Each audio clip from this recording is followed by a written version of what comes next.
At any given time in our nation's history, lawmakers have been faced with many pressing challenges. Some, by their very nature, demand immediate action. Others simply build over time. So forcing action on them usually involves some combination of both foresight and persuasion.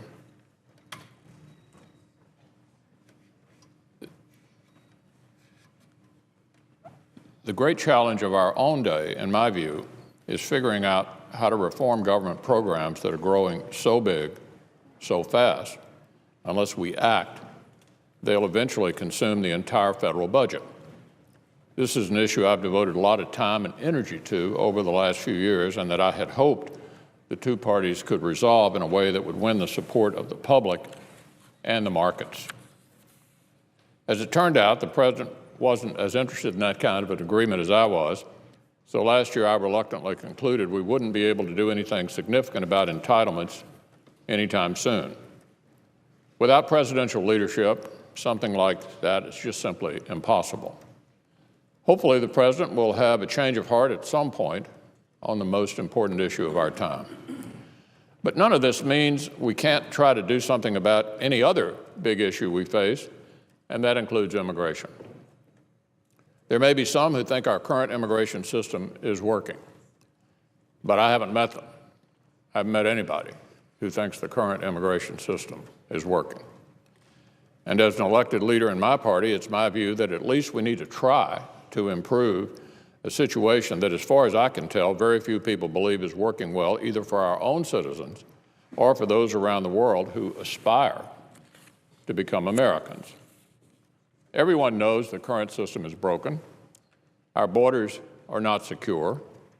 Those who come legally often stay illegally, and we don't know who or where they are.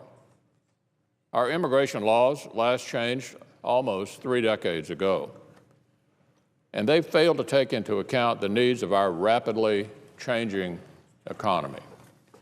So what we're doing today is initiating a debate.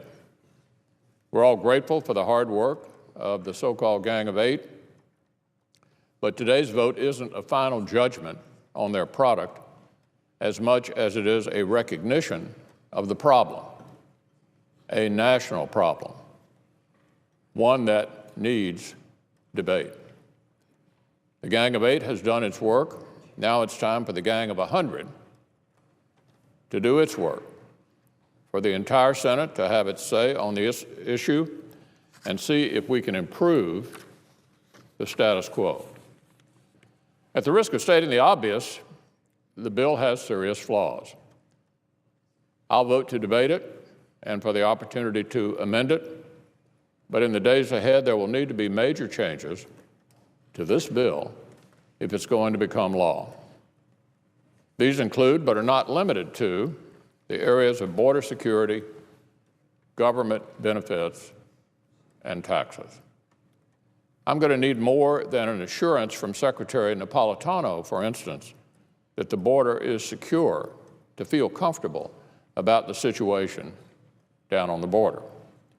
Too often recently, we have been reminded that as government grows, it becomes less responsible to the American people and fails to perform basic functions either through incompetence,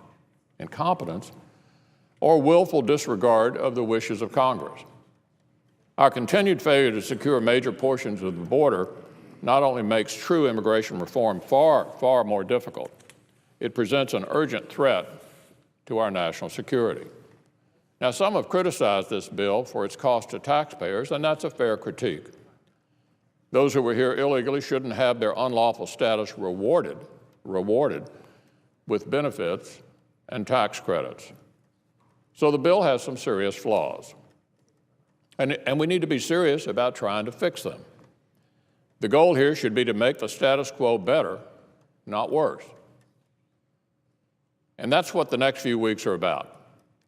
They're about giving the entire Senate, and indeed the entire country, an opportunity to weigh in on this important debate, to make their voices heard, and to try to improve our immigration policy. And what that means, of course, and obviously, is an open amendment process. But let me be clear, doing nothing about the problem we all acknowledge isn't a solution.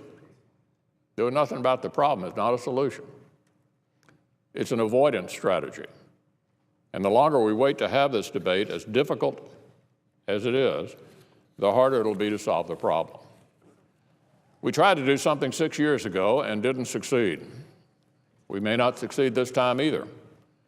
But attempting to solve tough problems in a serious and deliberate manner is precisely what the Senate, at its best, should be doing. And that's what we're going to try to do in this debate.